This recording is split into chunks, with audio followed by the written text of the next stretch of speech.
Good morning. So we're starting the month of Kiyak. In the month of Kiyak, there are 4 Sunday readings that the church arranges for us. The first Sunday is about the Annunciation of the birth of St. John the Baptist, which we just heard.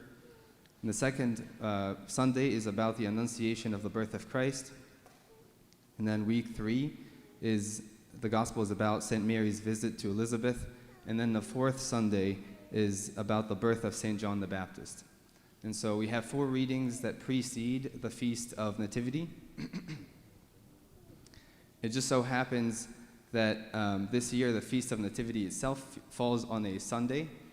So we only have 3 Sundays in the month of Kiyak preceding the feast.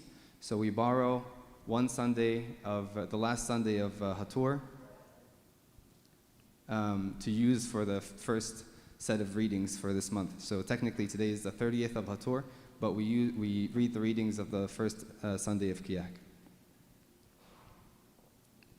So in the Gospel today we read the story of the Annunciation of the birth of St. John the Baptist, and we hear about a couple, St. Zacharias and St. Elizabeth, who I think are a very relatable couple.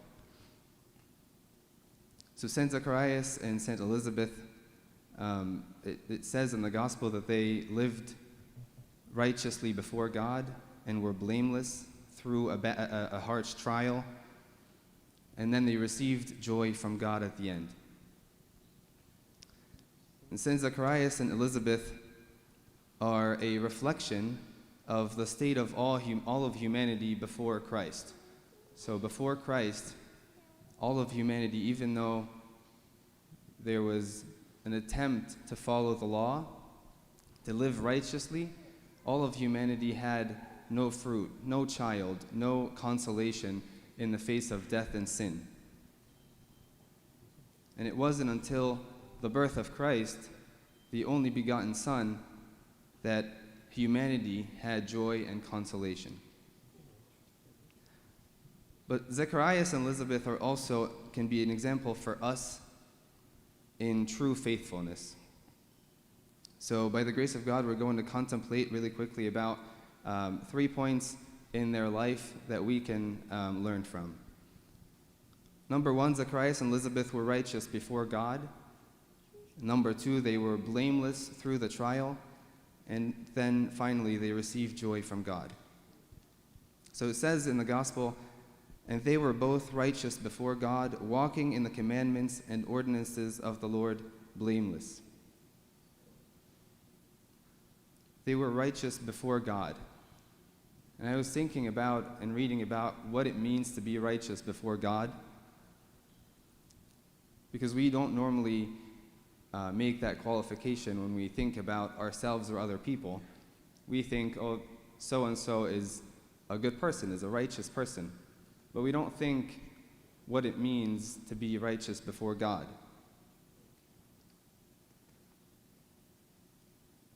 In the Gospels that we read in Vespers last night and in the Matins, we hear the story of 2 different women. One woman in the Gospel of Vespers who offers a very expensive offering, a very expensive oil, and anoints Christ's head with it. And then this morning in Matins, we hear the story of another woman who also offered an offering in the temple, but this one offered 2 mites, very, very little money. And so Christ accepts both of these offerings. He looks at the lady that bought the expensive oil to anoint him, and he looks at the lady who offered the 2 mites, and he accepts both of these offerings in the same way. And he accepts both of them, both the small and the big gifts, because he sees the heart. He looks at the heart of those people and what intention they have in offering this gift, and that is what he cares about. Of course, he cares about our actual offering, but he cares about what intention, what love is behind our offering. I might receive an expensive gift from someone, and it might make me happy, but I also have, and a lot of us have things that we keep from our loved ones that may be worthless to others, maybe have no worth to other people, but they are of value to us because we received them from someone we love. I might have something that I got from my teta or my mom or something like that, and to other people it might be of no value. But to me it is very expensive and very dear to me because I received it from someone I love. And so Christ in the same way looks at us and looks at our heart and wants to see that we offer him what we offer him with love. So since Zacharias and Elizabeth were righteous before God, they were not only righteous before men, they were not only did not only have the appearance of righteousness in front of other people, but in their heart, God looks at their heart and sees that they are truly righteous. And I don't think it was easy for them to live this righteous life. If we look at the time when Zacharias and Elizabeth lived, they lived in a very corrupt society. Since Zacharias and Elizabeth lived in kind of the transition period between the Old Testament and the New Testament.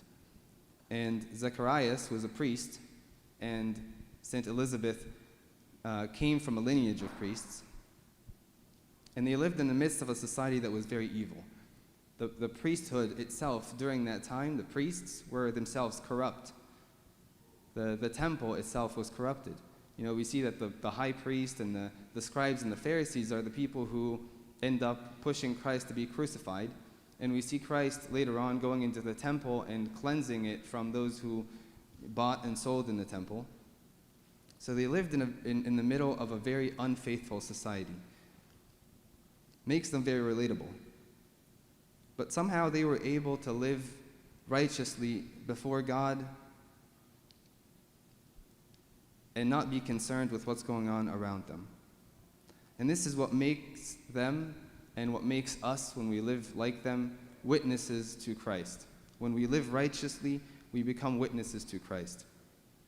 In the Acts reading that we read this morning, it says, "And you shall be witnesses to me in Jerusalem and in all Judea and Samaria and to the end of the earth." So Saints Zacharias and Elizabeth were witnesses in a time of unfaithfulness because of their faithfulness. And we do the same thing when we live righteously in an unrighteous society. So number 2 is they were blameless through the trial. They lived righteously in an unfaithful society, and it was hard for them to do that, but it didn't make them immune from going through a difficult time. They went through a difficult time because they were trying to conceive a child, and they didn't have any luck conceiving a child. And we read at the end of the gospel that Saint Elizabeth said, "He looked on me to take away my reproach among people." That people looked at Elizabeth and Zacharias in disapproval because they didn't have a child. And so they suffered the consequences of this trial, but we know that they were faithful and blameless through this trial because the angel, when he appeared to Zacharias, he said, "Do not be afraid, Zacharias, for your prayer is heard." So imagine this old couple, Zacharias and Elizabeth, with no hope of conceiving a child, but they remained faithful in praying for this cause, for this trial, throughout the years.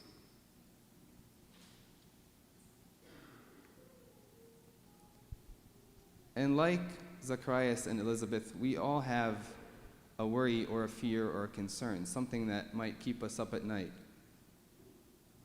And you might not be going through something major in your life right this time, but there might be something in your past that is worrying you, that is making you fear, or there might be something in your future that you're worried about. I'm not sure how things are going to go. I'm not sure how I'm going to sustain myself and my family in a specific time. I'm not sure of this or that. There are things that worry all of us and things that make us all have fear.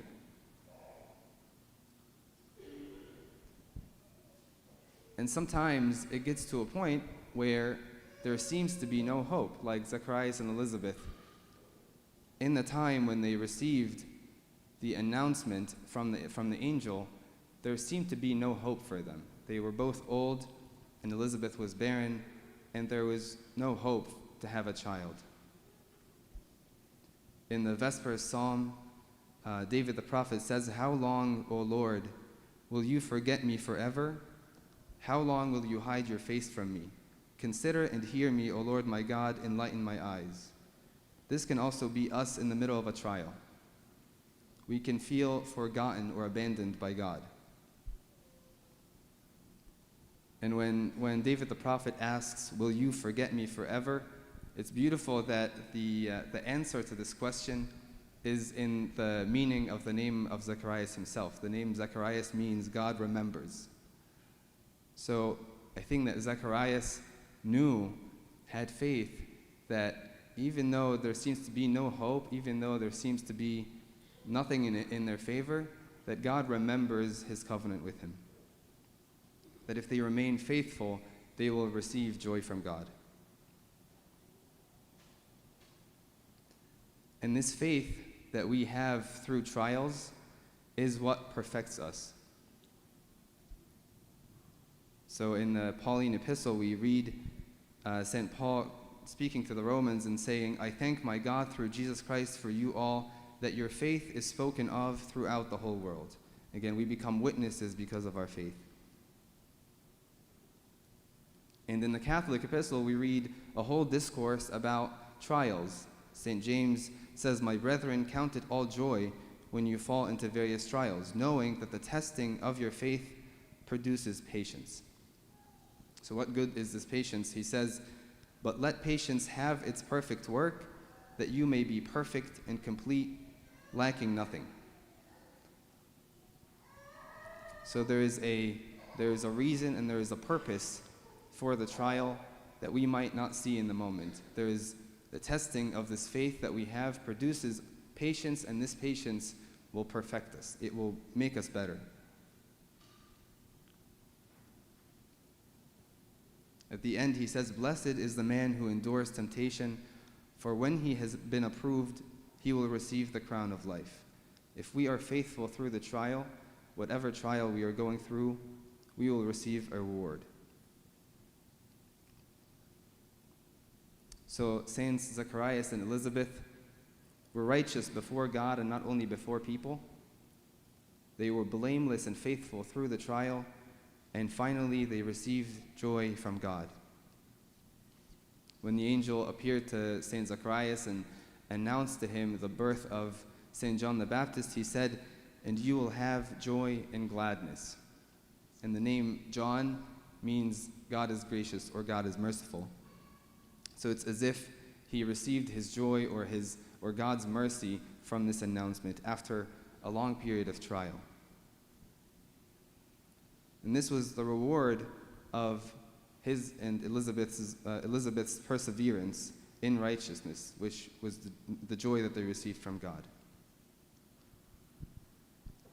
If we go back to the theme about all of creation and awaiting Christ, the joy of all of humanity, in Matins and the Psalms we read, "From heaven the Lord viewed the earth to hear the groaning of the prisoner," as if all of humanity was prisoner to sin and to Satan, and Christ is coming to free us.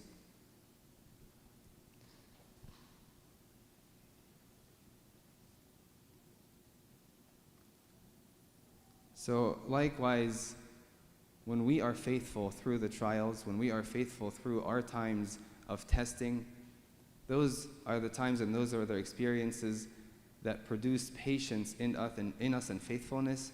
And this patience and this faithfulness perfect us. They make us better. They make us ready to receive joy from God. Sometimes we get to a point, though, in this trial, in this time of testing, when we don't know when God is going to answer our prayers. I've been praying about this issue or this problem, this trial that I'm facing, and I don't know when God will look on me and give me my joy. The apostles asked Christ, that we read in the Acts reading today, is it at this time that you will restore the kingdom to Israel? And Christ told them, "It is not for you to know times or seasons which the Father has put in his own authority. And then finally, in the liturgy psalm, we read, "You will arise and have mercy on Zion, for the time to favor her. Yes, the set time has come." So there is a set time. There is an end to the trial for each of us. There is a perfect plan that God has put into place for the testing of our faith or for the perfection of our patience. But we may not know this time. All that we are asked to do is be faithful until that set time comes. But there is a set time for all of us. There is a set time for you and me in all of our trials.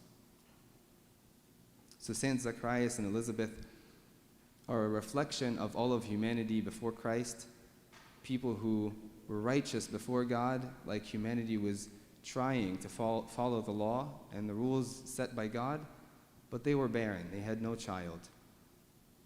But they remained faithful until they received God's joy. And we too, if we live righteously, if we remain faithful in our trials, there will be a time for us that is set by God when we will receive our joy and rejoice like Zacharias and Elizabeth in the birth of John.